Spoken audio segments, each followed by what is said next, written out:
The air in the MWR tent was thick with the smell of stale beer, sweat, and generator fumes.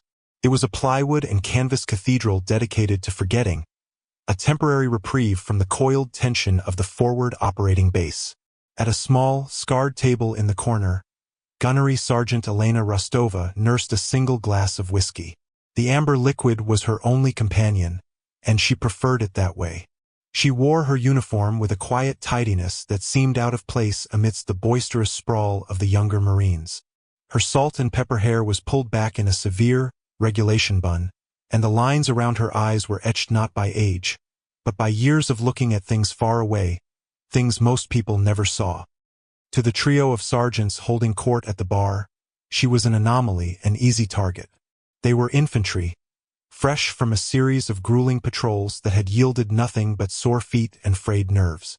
They saw her rank, the crossed rifles of a gunnery sergeant, and superimposed it onto their own world of mud and cordite. They couldn't imagine this quiet, almost placid woman had ever seen what they'd seen. Sergeant Davies, a man whose jaw seemed permanently clenched in a state of aggressive certainty, was the first to speak. His voice a low rumble meant to carry. "Look at that. Gunny from S1. Probably lost her way from the printer." His companions, Corporal Chun and Lance Corporal Miller, chuckled on cue. Chun, ever the sycophant, added, "Probably stressing about a misplaced leave request form." The horror. Miller, the youngest of the three, nicknamed Rook for his newness, kept his laughter muted. He watched the woman. There was something in her stillness that didn't fit their narrative. She didn't react, didn't even seem to hear them. Her focus was entirely on the glass in her hand, which she turned slowly, watching the light fracture through the cheap crystal. Davies, emboldened by her lack of response, sauntered over. He was a bull of a man, built for kicking down doors, and subtlety was not in his toolkit. He loomed over her small table, casting it in shadow. "Evening, Gunny," he began, the title dripping with condescension. "Don't see a lot of admin staff this far forward. Must be a big paperwork emergency." Rostova looked up. Her eyes were a pale, washed-out blue, the color of a winter sky. They held his gaze without challenge, without fear, without anything at all. It was like being watched by a hawk. "I'm not an admin, Sergeant." Her voice was low and even, with a slight rasp, as if it wasn't used often. Davies smirked, undeterred. "Oh, right. As for then? Logistics? Keeping track of all the beans and bullets? Important work. Keeps the real Marines in the fight." He leaned in, placing his meaty hands on her table. The wood creaked. "See, we're the ones who used those bullets. We're the trigger pullers. The grunts. What exactly is it you do here, Gunny?" The question was a direct challenge, a demand for justification. He was questioning her right to wear the same uniform, to breathe the same recycled air. In his world, respect was earned at the bloody tip of the spear, and he couldn't see a single scar on her that proved she'd ever been near it. Rostova took a slow sip of her whiskey. She placed the glass down with a quiet click that seemed to echo in the sudden lull in the tense noise. Other Marines were watching now, sensing the confrontation. "I do my job, Sergeant," she said, her voice still infuriatingly calm. "You should do yours." The polite dismissal was worse than an insult. It was a judgment. It implied he was failing at his job by wasting time harassing her. Davies' face flushed a deep red. Chun moved to stand behind him, a silent show of support. Miller hung back, an uneasy feeling churning in his gut. "My job," Davies growled, leaning closer, "is to make sure everyone in my platoon is a warrior, that they can handle the pressure, that they're not dead weight. And when I see a senior NCO who looks like she's spent the last 20 years behind a desk, it makes me question the standards." First Sergeant Gutierrez, a man whose face was a roadmap of 3 decades in the Corps, watched from his own table. He knew Davies was a good NCO, aggressive, competent, fiercely protective of his Marines. He also knew he was a hothead. He was about to intervene, to tell Davies to stand down, when Rostova spoke again. "The standards are fine," she said, her gaze unwavering. "Your perception, however, is limited. It was the final straw. Davies straightened up, his fists clenching. You got something to say to me, Gunny? Say it plain. Before Rostova could answer, the entire tent was bathed in a piercing red light. The emergency klaxon blared, a screeching, urgent sound that cut through the tension like a blade. It wasn't the lazy whoop of a drill. It was the high, frantic pulse of a real-world crisis. The MWR tent emptied in a flood of disciplined panic. Chairs were knocked over, drinks abandoned. The Marines moved with a singular purpose, their casual animosity forgotten, replaced by a shared, electric focus. Davies shot Rostova a final, contemptuous look. Time for the real Marines to go to work. He turned and sprinted out into the night. Rostova remained seated for a beat longer. She finished her whiskey in one smooth, deliberate motion, placed the empty glass perfectly in the center of the table, and stood. She walked not towards the barracks or the armory, but directly towards the one place the klaxon called everyone of consequence. The Tactical Operations Center. As she moved through the chaotic swirl of the base, her steps were unhurried, a calm stone in a rushing river of men. The dismissal was complete. Now the crisis had begun. The TOC was a pressurized container of controlled chaos. The air hummed with the drone of servers and the clipped, tense jargon of radio traffic. On the main holographic map table, a sector of the nearby city, a labyrinth of crumbling tenements and narrow alleys known as the Ash-Sadiq Quarter, glowed in stark red. Captain Vale, the company commander, stood grim-faced, his knuckles white where he gripped the edge of the table. First Sergeant Gutierrez stood beside him, his expression a mask of hardened concern. Rostova entered the TOC with the same quiet deliberation she had shown in the bar. She didn't announce herself, simply moved to the periphery, her eyes scanning the data feeds on the secondary screens. A few operators glanced at her, their expressions a mixture of confusion and annoyance. A gunnery sergeant they didn't recognize had no place here during a crisis. "What's the situation?" Gutierrez asked, his voice a low growl that cut through the chatter. Captain Vale pointed to a blinking icon on the map. "Pathfinder is compromised. Staff Sergeant Thorne and Sergeant Diaz. Two-man force recon team on a covert observation post. They were spotting for a high-value target. An enemy sniper team found them. They're pinned down on the roof of the old textile factory. Diaz is hit, leg wound, non-ambulatory. Thorne is holding them off, but he's down to his last 2 mags. The room fell silent. Everyone knew what that meant. The Ash-Sadiq Quarter was a hornet's nest, a no-go zone for conventional forces. The streets were too narrow for armored vehicles, and the rooftops provided a perfect killing field for insurgents. "QRF?"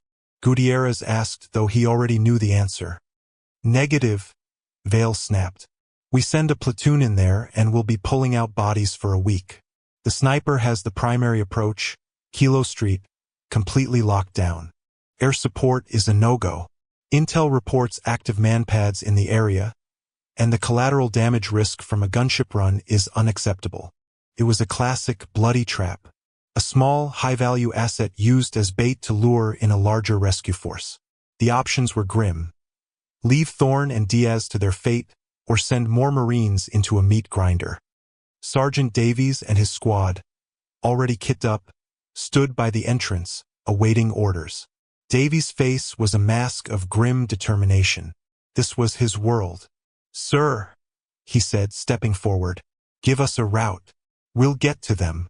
Vale looked at Davies, then back at the map. He appreciated the courage, but it was a fool's errand. "And how do you plan to get past a sniper who has every angle zeroed, Sergeant?" Before Davies could offer a brave but futile answer, Rostova's quiet voice cut through the room. "You're looking at the wrong building." All eyes turned to her. She hadn't moved from her spot by the wall, but her presence suddenly filled the space. Captain Vale's eyes narrowed. "Who are you?" "Gunnery Sergeant Rostova," she said, her tone flat, informational. She stepped forward, towards the holographic map. She didn't look at the captain, but at the glowing red geometry of the city. Intel placed the sniper in the minaret of the Al-Hadid Mosque. That's incorrect, a communications tech scoffed. Ma'am, our thermal sensors picked up a heat signature and muzzle flashes from that position. You picked up his decoy, Rostova stated, not as a theory but as a fact. He's using a suppressed rifle with a heat sink and a secondary, unsuppressed rifle fired by remote to draw your attention. He wants you looking east, towards the mosque. But the fatal funnel isn't Kilo Street. It's the alleyway behind the factory. She pointed a steady finger at a thin, almost invisible line on the map. The shot that hit Sergeant Diaz came from the west, from the third floor of the old Municipal Records building. It's a much more difficult shot, over 900 meters with a complex crosswind coming off the river. But it's the only position that gives him a clear, concealed line of sight to the rooftop access door where Pathfinder is trapped. The confidence in her voice was absolute. She spoke with the chilling certainty of a mathematician explaining an elegant proof. Captain Vale stared at her, then at his intelligence officer, who was frantically typing on his console. Check trajectory analysis based on the wound report. Now, Gutierrez moved closer to Rostova, his eyes boring into her. How do you know that? Sound travels, Rostova said simply. The report from the decoy rifle would echo off the factory wall, arriving a split second before the sonic crack of the actual round from the west. To anyone on that rooftop, it would sound like it was coming from the mosque. It's a classic misdirection. He's patient. And he's very, very good. The intelligence officer's head shot up. Sir, she's right. The ballistic data, once we rerun it with her proposed origin point, is a perfect match. The angle, the entry wound. Holy shit. A stunned silence descended on the TOC. Captain Vale looked from his screen to the unassuming gunnery sergeant. He didn't have time for questions or doubts. 2 of his men were bleeding out. All right, Rostova, Vale said, his voice hard. You've identified the problem. How do you solve it? You can't send a squad, she said. Too much noise, too much motion. He'll spot them a kilometer out. You need a ghost. A single operator or a very small team, moving through the dead zones he can't see. She traced a new path on the map, one that wound through collapsed buildings, sewer access points, and forgotten service tunnels. It was a route that didn't officially exist on any map. And who do you suggest we send on this ghost hunt? Vale challenged. Rostova finally met his eyes. I'll need a spotter and a security element. 3 men. Light kits. We move now, or we'll be recovering tags instead of Marines. Davies, who had listened to the exchange with a growing sense of disbelief and a grudging, newfound fear, stepped forward again. The arrogance was gone, replaced by the cold focus of a professional. My team is ready, sir. His eyes were locked on Rostova. Vale hesitated for a fraction of a second, then nodded. The chain of command and standard operating procedure had failed. It was time for something else. Gutierrez, you heard her. Get her whatever she needs. Rostova, he said, his voice now devoid of any skepticism. You are in charge. Get my men back. Rostova gave a single, sharp nod. She turned to Davies, Chan, and Miller. Armory. 5 minutes. Ditch the heavy plates. We're moving fast and quiet. If you make a sound, you're a liability. She walked out of the TOC, leaving a room full of stunned officers and NCOs in her wake. Davies and his team followed without a word. The mockery from the bar felt like it had happened a lifetime ago. Out in the dark, the real work was about to begin, and the quiet gunny was no longer an object of their scorn. She was their only hope. The air in the armory was cool and smelled of solvent and steel. While Davies, Chan, and Miller swapped their heavy ceramic plates for lighter, more flexible soft armor, Rostova moved to the far end of the room, to a single unremarkable hard case. She opened it with a series of quiet clicks. Inside, nestled in custom-cut foam, was not a standard-issue M4 or an M110 sniper system. It was a rifle that looked like a vicious hybrid of both, a heavily modified state Route 25. Its barrel was fluted and wrapped in a carbon fiber shroud. The stock was a skeletal, adjustable rig, and the scope mounted on top was a piece of optical hardware that looked more at home on a satellite than a rifle. It was a master craftsman's tool, built for a single perfect purpose. She assembled the weapon with an economy of motion that was mesmerizing. There were no wasted movements, no fumbled parts. Each piece clicked into place with a quiet, final authority. Miller watched her, his mouth slightly agape. He had never seen anyone handle a weapon with such intimacy. It wasn't just a tool to her. It was an extension of her will. "Suppressors on everything," Rostova said, not looking up from her work. "Standard ammunition is useless for this. Subsonic rounds for entry, match grade for the primary." She slid a magazine loaded with sleek, black-tipped cartridges into her rifle. The sound was a soft, deadly whisper. Davies, humbled and now deeply unnerved, simply nodded. "Yes, Gunny." They moved out into the moonless night, for shadows detaching from the relative safety of the FOB. Rostova took the lead. She didn't use the main gate but led them to a section of the perimeter fence that bordered a fetid canal. With a small pair of cutters, she snipped a barely visible wire, peeled back the chain link, and slipped through. The city swallowed them whole. Her movement was unlike anything they had ever seen. She flowed over the urban landscape, a wraith in digital camouflage. She didn't crunch on gravel. She glided over it. She didn't climb walls. She flowed up them, finding handholds and footholds that seemed invisible. They followed her down into a storm drain, the stench of stagnant water and decay filling their nostrils. For nearly a kilometer, they moved through the subterranean veins of the city, guided only by the faint glow of Rostova's wrist-mounted GPS and her preternatural sense of direction. When they emerged, it was into the courtyard of a bombed-out school. The air was different here, heavy with the smell of dust and old sorrow. "Patrol. 2 men. 20 meters.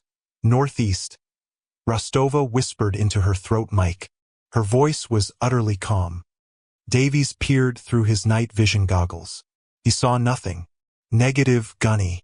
I don't see." A soft thump-thump from Rostova's suppressed pistol cut him off. He scanned again and saw them, 2 dark shapes slumping to the ground in a doorway he hadn't even registered.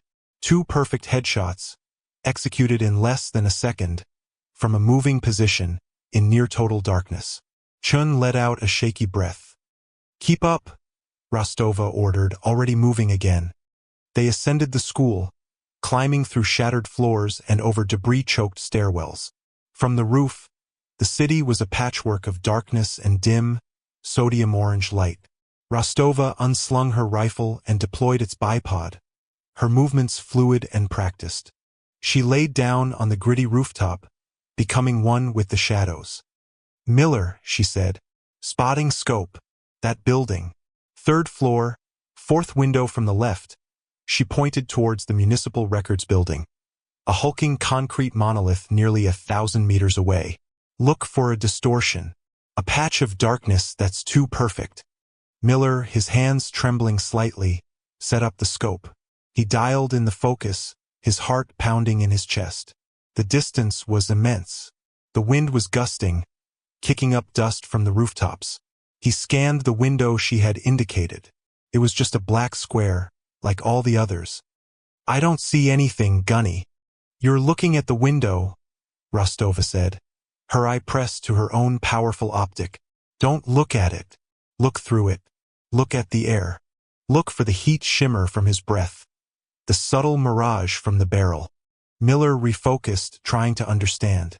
He relaxed his eyes, letting the image swim slightly. And then he saw it. A tiny, almost imperceptible ripple in the blackness. A faint wobble in the fabric of the night. It was a ghost, an apparition. I see it," he breathed. "God, I see it." "Good," Rostova said. "Davies, Chin. Rooftop security. Watch our backs. Anything that isn't us gets a bullet." The 2 sergeants, now utterly convinced they were in the presence of something far beyond their experience, set up a defensive perimeter without a word. Their previous arrogance had been stripped away, layer by layer, by every silent step, every impossible observation. every display of lethal grace. Rostova began her ritual. She pulled a small, handheld weather station from her pouch and held it up. The device fed data directly to a ballistic computer on her wrist. Wind speed, 15 kilometers per hour, gusting to 20.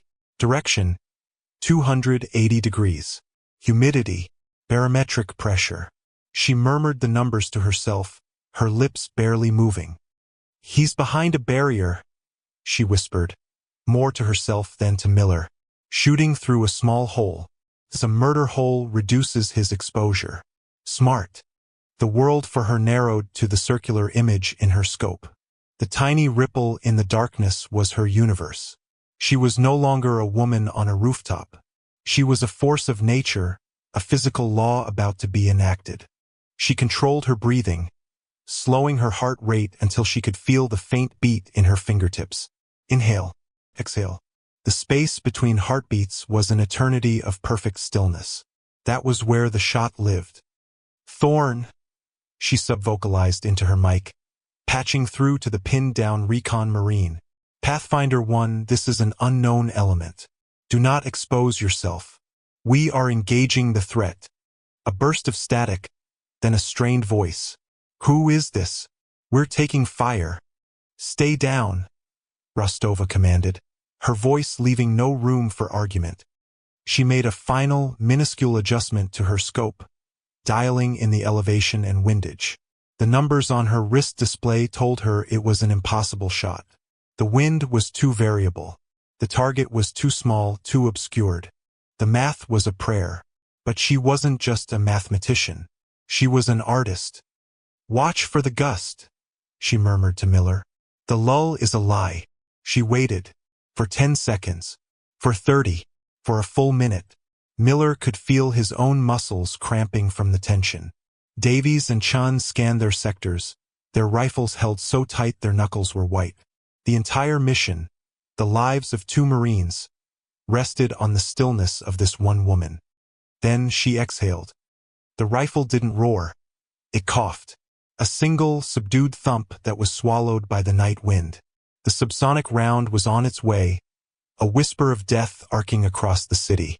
For a moment, nothing happened. Then, through his scope, Miller saw the ripple in the window vanish. A spiderweb of cracks appeared on the glass, originating from a single tiny hole. A beat of silence. Then Thorne's voice, raw with disbelief, crackled over the radio. "Threat. Threat is down. Sniper is down. Jesus Christ. Who are you people?" Rostova was already packing her rifle. "Pathfinder 1, this is Archangel. Prepare for extraction. We are en route to your position." The tension broke. Davies let out a long, shuddering breath. "Gunny, how in the hell?" Rostova stood, slinging the rifle over her shoulder. The moment of supernatural focus was gone, replaced by the sharp, efficient NCO. The math was good. Now we move. The party's just starting. The extraction was a controlled explosion of violence. As they feared, neutralizing the sniper was like kicking a hornet's nest. Insurgent fighters, now aware of the Marines' presence, began to swarm the area. Rostova led the 4-man team through the labyrinthine streets towards the factory, her voice a calm, directing presence in the chaos of radio chatter and gunfire. She didn't just lead, she orchestrated. Chun suppressed that window, second floor. Miller, pop smoke on the left side of the alley. Davies, on me. We're blowing the door. They reached the base of the factory just as Thorne was helping the wounded Diaz down a fire escape. Gunfire erupted from a building across the street, heavy machine gun fire that chewed chunks of concrete from the wall near their heads. Davies instinctively raised his rifle to return fire, but Rostova put a hand on his chest. "Waste of ammo. They're dug in." She unclipped a grenade from her vest. But it wasn't a standard fragmentation grenade. It was a specialized thermobaric charge. "Cover your eyes," she said calmly. She pulled the pin, let the spoon fly, and threw the grenade with a perfect, smooth arc. It sailed through a second-story window of the enemy position. There was a dull thump, followed by a sudden, violent overpressure wave that sucked the air from their lungs. The machine gun fell silent. Thorn, the rescued staff sergeant, stared at her, his face pale in the flickering light of a nearby fire. "Who the hell are you, Gunny?" "Just a ride home," Rostova said, already scanning the next street. "Can Diaz walk?" "Negative," Thorn grunted, adjusting his grip on his wounded comrade. "All right," Rostova said. "Davies, you and I have Diaz. Thorn, Chen, Miller, you're on overwatch. We leapfrog back to the exfil point, one block at a time. No heroes." For the next hour, she directed the fighting withdrawal with the cold, precise brilliance of a grandmaster playing chess. She saw angles no one else saw, anticipated enemy movements before they happened, and placed her team in positions of maximum advantage. She saved Miller's life when an RPG team popped up on a rooftop, putting a single round from her rifle through the gunner's chest before he could fire. She guided Davies' fire, calling out targets with unnerving accuracy. She was everywhere at once. A commander, a rifleman, a medic, a ghost. The 4 Marines, who hours earlier had seen her as a paper pusher, now moved as extensions of her will. They trusted her implicitly, their survival bound to her every quiet command. By the time they reached the designated exfil point, a collapsed highway overpass on the edge of the quarter, they were nearly out of ammunition and running on fumes. A V-22 Osprey descended in a whirlwind of dust and rotor wash, its ramp dropping to receive them. As they scrambled aboard, dragging the wounded Diaz with them, Captain Vale's voice came over the radio, patched through to the aircraft. "Archangel, this is command. Status report." Rostova, leaning against the bulkhead of the vibrating aircraft, keyed her mic. "Command, Archangel. Package is secure. All personnel accounted for. We are coming home." The debriefing room was cold, the air scrubbed clean by the industrial-grade HVAC system. Captain Vale and First Sergeant Gutierrez stood at one end of the table. Rostova, Davies, Chen, and Miller stood at the other. The 2 rescued recon Marines, Thorn and the now stabilized Diaz, sat in chairs along the wall. Vale had the entire mission recording playing on the main screen, a composite of helmet cams and drone footage. He watched the impossible shot. He watched the thermobaric grenade. He watched the flawless fighting retreat. He let the final clip play out, then silenced the feed. He looked at Rostova, and for the first time he seemed to be truly seeing her. The quiet Gunny was gone. In her place stood a weapon, honed and perfected by decades of unseen conflict. "Gunnery Sergeant Rostova," Vale began, his voice formal, heavy with respect. "Your report was concise, but it fails to explain how you knew the sniper's exact location, how you planned an infiltration route through uncharted territory, and how you single-handedly dismantled a prepared enemy ambush." Rostova stood at a relaxed parade rest. "Experience, sir, and a decent understanding of geometry." Gutierrez stepped forward, his eyes fixed on Staff Sergeant Thorn. "Staff Sergeant, you've been in the recon community for over a decade. You've seen your share of firefights. What did you see tonight?" Thorn, a hard man not given to hyperbole, took a long moment to answer. He didn't look at the captain or the first sergeant. He looked directly at Rostova.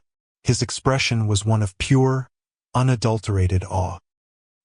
He stood up, wincing slightly from his own minor shrapnel wounds, and walked towards her. He stopped a foot in front of her and came to the position of attention. "Sir," Thorn said, his voice thick with emotion, "for 10 years, I've heard stories. Stories from Fallujah, from Ramadi, from places that don't have names. Stories about a ghost who worked alone or with a small team. Someone who could go into the worst parts of a city and tear the heart out of the insurgency. An urban sniper so deadly, the enemy started believing she was a demon, a jinn. They had a name for her." He paused, and the room became so quiet they could hear the hum of the fluorescent lights overhead. Davies, Chun, and Miller held their breath. They felt a cold dread creeping up their spines, the chilling premonition of a truth they were not ready for. "They called her Al-Harith," Thorn continued, his voice dropping to a near whisper. "It means the plowman, because wherever she went, She carved a furrow through the enemy ranks, leaving nothing but broken men and shattered morale. She didn't just kill them, she deconstructed them. We had our own name for her. A call sign. Thorn took a deep breath. I never thought I'd see her in the field. I thought the stories were just legends to scare new lieutenants. But there's no mistaking that work. Sir, what I saw tonight, that was the work of Harrow. The call sign dropped into the sterile room like a live grenade. Harrow. Davies felt the blood drain from his face. His legs felt weak. He looked at Chen, whose eyes were wide with horror. He looked at Miller, who looked like he was going to be sick. The name echoed with a mythology they all knew. Harrow wasn't just a sniper. She was a legend, a boogeyman the enemy told stories about, the architect of a dozen impossible victories. A name spoken in hushed, reverent tones in armories and ready rooms across the corps. And they had mocked her. They had called her a desk jockey. Davies felt a wave of shame so profound it was physically painful. First Sergeant Gutierrez closed his eyes. He remembered the reports, the classified after-action reviews he'd been partially read into years ago. A special projects gunnery sergeant, attached to task force operations. Her name had been redacted, but the call sign was always there. Harrow. The one they sent in when a situation was foobar, fouled up beyond all repair. He opened his eyes and looked at Rostova, the quiet woman in the corner of the bar. The logistics gunny. He had underestimated her just as much as his sergeants had. Rostova gave a slow, almost imperceptible nod to Thorn. Glad you're safe, Staff Sergeant. That was all she said. There was no acknowledgement of the legend, no confirmation of the name. There didn't need to be. The truth was now branded on the soul of every person in that room. Captain Vale stared at her, speechless. He finally cleared his throat. Dismissed, he said, his voice hoarse. 2 nights later, the MWR tent was subdued. The usual boisterous energy was gone, replaced by a quieter, more somber mood. The story of the Pathfinder rescue had spread through the base like wildfire. The official version was that a QRF had saved them, but the grunts knew better. They knew a ghost had walked among them. Davies, Chan, and Miller sat at their usual table, nursing their beers in silence. They hadn't spoken a word about that night, but it hung between them, a heavy, unspoken weight. Then the tent's canvas flap opened, and Gunnery Sergeant Rostova walked in. A hush fell over the room. Every conversation stopped. Every head turned. She moved with the same quiet grace, seemingly oblivious to the attention.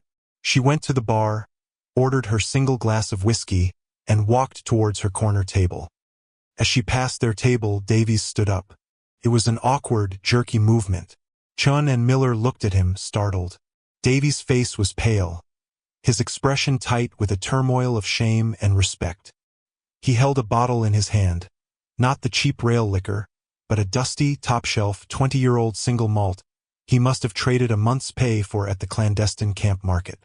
He stepped into her path, blocking her way. Rostova stopped and looked at him, her pale eyes as unreadable as ever. Davies didn't speak. He couldn't find the words, the apology, the gratitude, the sheer terror of his own foolishness. It was all lodged in his throat. Instead, he simply placed the expensive bottle of whiskey on the small table in the corner where she always Saturday. He held her gaze for a beat, then gave a short, sharp nod. It wasn't the casual nod of a peer. It was the deferential nod of a subordinate to a master, a student to a sensei. It was an apology, a thank you, and a promise of unending respect, all conveyed in one silent gesture. He then turned and walked back to his table, his shoulders slumped, as if a great weight had been lifted.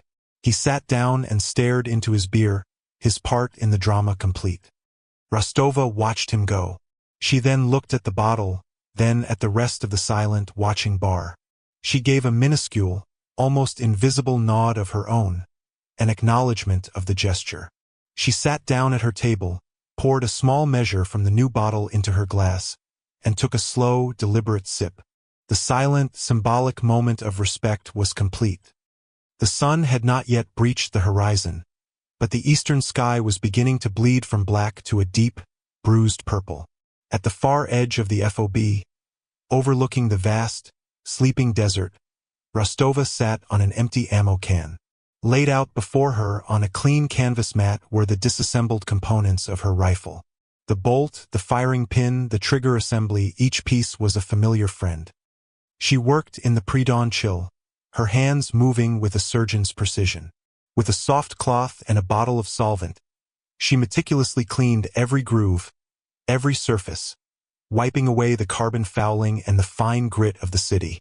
The rhythmic scrape of the cleaning rod down the barrel was a form of meditation, a ritual of purification. This was her church. This was her prayer. The respect in the bar, the fear in Davy's eyes, the legend of the call sign, none of it mattered out here. Those were ghosts, echoes of actions past. This was the only thing that was real, the tool, the craft, and the responsibility that came with it. The cold, hard steel in her hands was an unforgiving truth. It demanded perfection, and she gave it willingly.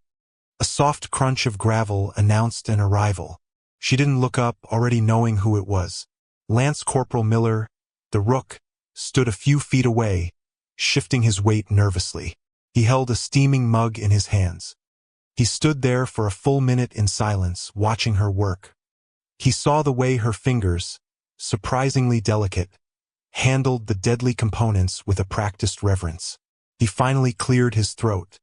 "Gunny," he said, his voice quiet, "I brought you some coffee."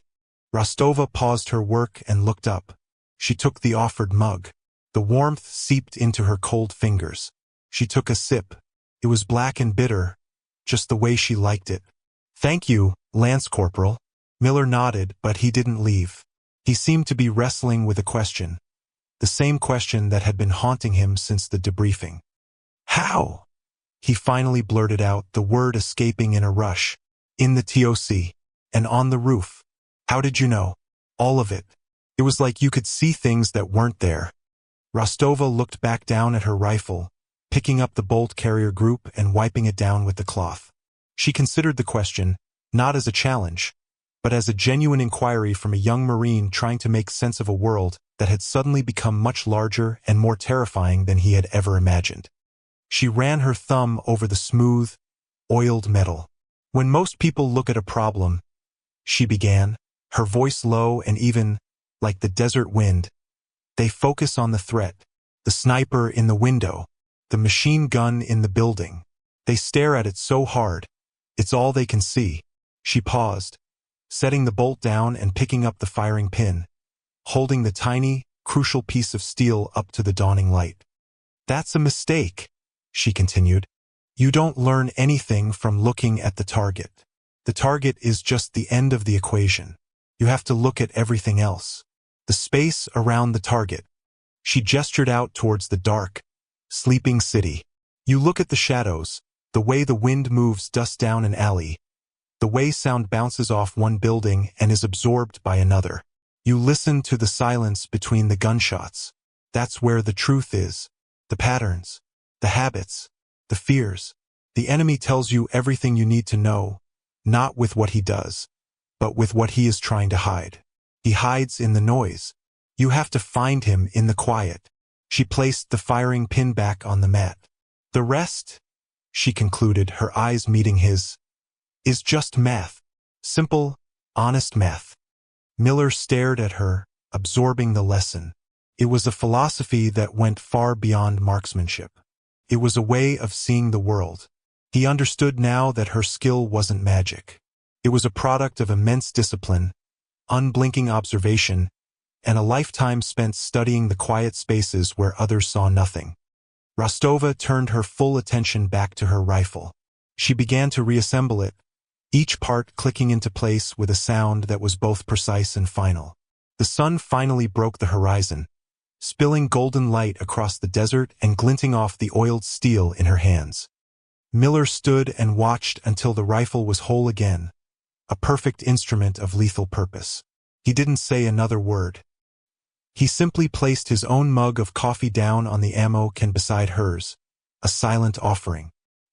He gave her a slow, respectful nod, turned and walked away, leaving her alone with her weapon and the sunrise. Rostova watched him go, then picked up the second mug. The coffee was still hot. She took a sip, the warmth spreading through her chest, and looked out at the new day. The work was done. The weapon was clean, and the silence was once again her own.